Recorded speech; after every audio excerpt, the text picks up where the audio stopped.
Hey, welcome to what I am calling a coffee break with Casey here, or let's talk running over your coffee break. So thank you for spending your coffee time with me. But I wanted to address a question that I've been getting a little bit lately about running shoes. And I know there's some general knowledge out there that I'm guessing many of us know, so I'm not going to cover those things. Instead, I'm going to try to hit on some of the stuff that I'm guessing we pick up after several years of running or a little tricks and tips along the way. And so I'd invite you in the comments section if you think of things that I don't hit that you found helpful about finding the right fit for shoes or knowing that you have the right shoe or when to buy new shoes. To go ahead and leave that comment there. So my thought is that today we are going to hit on how to pick the best fit for yourself for your foot, and then how to know when to buy a new pair of shoes. And then next time for our little coffee talk, we will hit on how many pairs of shoes should you consider having in your arsenal or your rotation of shoes, and then should you buy a pair of shoes for, say, a 5K marathon, half marathon, and then how do you go about picking those out? So to get on with today, picking out a pair of shoes. First off, I guess I kind of need to back up a little bit in history and just even let you know that about 15, 20 years or so ago, if you had gone into a running shoe store, they would more than likely fit you with what would be called a motion control or stability shoe. However, in the last 5 years or so, many folks in the medical field and in the kind of biomechanics, biomechanics fields have kind of come to about as much of a consensus as you could expect them to. Just realize that the vast majority of us do not need motion control or stability shoes.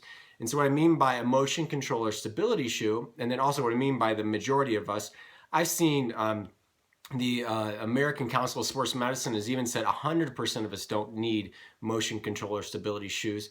And then I've heard other numbers around 80 to 90%. So, but what is a motion control and stability shoe? I want to cover this really briefly because they're still sold and they're still made, even though you more than likely don't need them. And they tend to be a little bit more expensive than what I'm suggesting today, which is a neutral running shoe.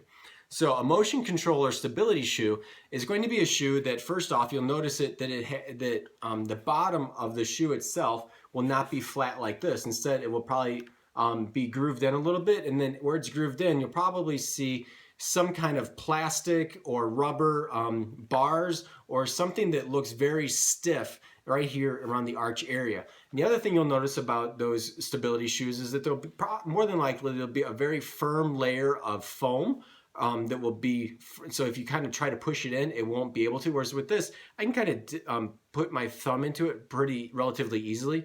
But with those stability shoes, it doesn't work. And then you'll also find that same dense foam kind of right here, like in the same area in the arches, right between where my index fingers are. Normally, if I had a pair, I would show them to you so you can see what not to get. But basically, that's what usually it's like a gray or a black or something that just offsets it so that you know that you're getting a stability shoe. The idea behind those, or the logic behind them, makes sense in some ways. Is if you were to watch yourself run from behind on videotape, let's say on a treadmill or something, you would probably notice that your Achilles tendon or your lower calf is probably moving one way or the other. So the idea of a motion control or stability shoe is to literally put a wedge up against your arch and against the side of your foot to hold it in place so that when your foot lands, that Achilles tendon or that lower calf won't move. So that should send up some alarms around it should send up some alarms, because what else do we put on our body when we don't want it to move? A cast. And I don't know about you, but whenever I've seen someone take off a cast, always is the case that the ligaments and the muscles and even the skin looks atrophied. That area that has been casted in gets weaker over time rather than stronger.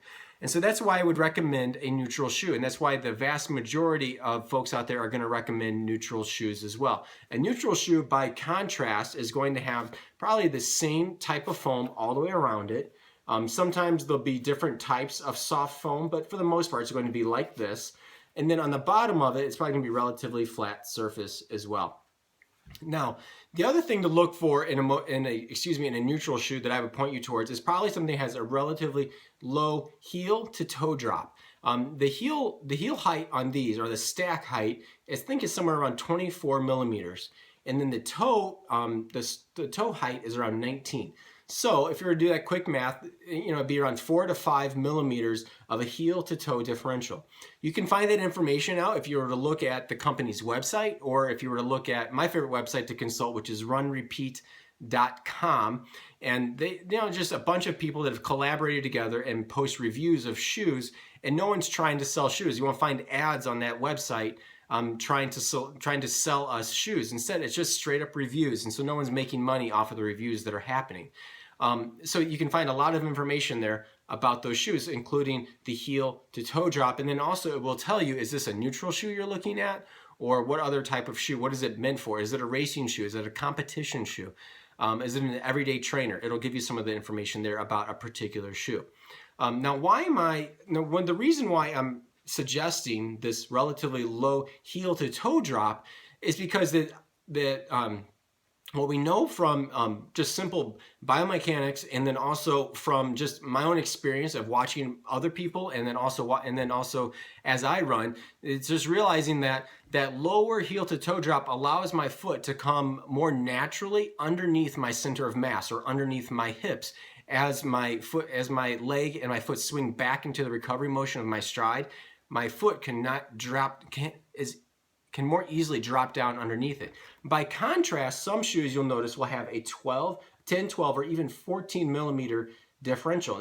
It's like, well, big deal. A millimeter is not that much. However, when you are running, say, 15, 20, 10, 5 miles, what ends up happening invariably is that when you get tired, two things will happen. The heel, because it has so much junk on the bottom of it, will get in the way of your recovery phase of your foot, of that gait. The heel will drop down. And then also, because you have that extra cushioning there, you won't notice when you begin to overstride and heel strike, which is where injury occurs, is in the heel strike, when your heel lands out in front of your nose while you're running.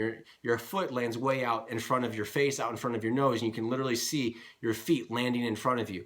If you've got a big honker of a heel on you, you're not going to feel that happening.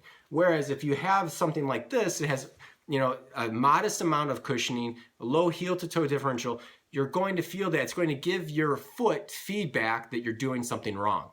So that's one reason why I would suggest that. Now, something else that I would recommend is that I just got done running in these shoes in the rain, and I've often heard people say that you should stuff newspaper inside your shoes. That's definitely could work in terms of drying them out. But the thing I worry most about when my shoes get wet is actually that they would lose form or lose their ability to do what they're supposed to do. So I like to put these in. Men, we probably recognize these. I'm not sure if they come with women's shoes or not. These are relatively inexpensive. There's things that people use to store their nice dress shoes in. I don't know about you guys, but my running shoes are the most expensive shoes I own. So I'm okay putting these nice shoe horns, or whatever these are called, inside my shoes while my shoe dries. Now, as far as how to know when to buy that pair of shoes, or even how to find the right fit for that shoe, let me start with finding the right fit. I talked about getting that neutral shoe. So you've got the neutral shoe in front of you. How do you know you're getting the right size? Holding up this insole, the first thing you'll notice is where these ugly toe marks are, because this is a used insole. But the other thing I hope you notice is that there's plenty of space between all my toes and then where there is between the edge of the insole and where my toes are. What that's telling me is that this shoe actually fits me the way it's supposed to. Remember, when you run, your foot needs room to slide around. And then the other thing I want to do, I want to make sure that the shoe actually has enough room for my toes to splay out. And what I mean by that is that instead of being kind of tacoed into a narrow shoe, I would suggest you look for a shoe that you can actually take the insole out of the shoe at the running store and stand on it. And when you stand on it, if you see your toes go up to the edge of it, or even your foot kind of roll over the side, they still have some space here, so that's good. But if you see your foot come up over to the side of it, that's telling you your foot is going to get really wedged in there. Once you've run a few miles and that foot swells up, then you're going to have blisters, you're going to lose toenails, you're going to get purple toes. Your archers aren't going to be happy with you, and then not to mention the other thing you lose stability. By letting your foot be able to actually splay out like this, and it has room to move and actually to flex, you get power from your toes to actually provide you with that stability that those motion control and stability shoes are trying to give you.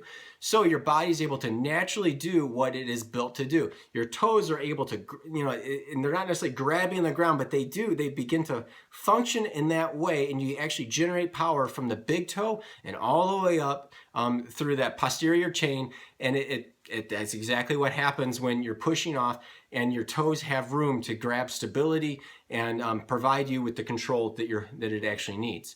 So you're at the store, you've realized that you're getting a neutral shoe, you've got plenty of space for it, but then you're wondering, how do I know that it's actually time for me to go to the store and get a new pair of shoes? A lot of running websites and advice that I'll see will say that you want to wait around 250 to 400 miles to get a new pair of shoes. That is a huge discrepancy. So instead, let me show you real quickly in these last couple minutes here what I would suggest you doing. Instead, look at the actual cushioning on your shoe, and when you begin to see creases in the foam, like these little cracks here, and then these here, let's see if there's any on this side as well. Yeah, there's some cracks here. These were not here when I first bought the shoe. Instead, what these cracks and these creases are telling me is that the air that used to be in the foam that would kind of make this nice and fluffy and cushiony is no longer there. Instead, now this is all compressed. And the shoe will no longer perform the way New Balance, in this case, designed it to do. The other thing you can look at too is also how are the actual treads or the soles wearing on your foot. You notice that there's a lot more blue on this side of the shoe than there is on this side. And you'll see the same thing on the front of the shoe here as well. There's a lot less blue at the front of the shoe than there is here. And then you'll also notice that this part, if you were here, you could see this little section here that used to be really further up than the rest of the traction around it is also starting to take wear. These are signs from the manufacturer, hey Casey, stop using these shoes except for maybe to cut the grass in. So a couple of things here today. Neutral shoes, low heel to toe differential. Make sure that your toes have lots of room to work. And then also, if I didn't mention it already, make sure that you're probably getting a half size to a size bigger than your regular walking around shoes. Most runners get shoes way too small. So get bigger shoes than you probably think you need. And then, of course, keep an eye out on the foam and this is your true test of whether or not your shoe is working. So happy running, and until the next time we have coffee together, have a good one.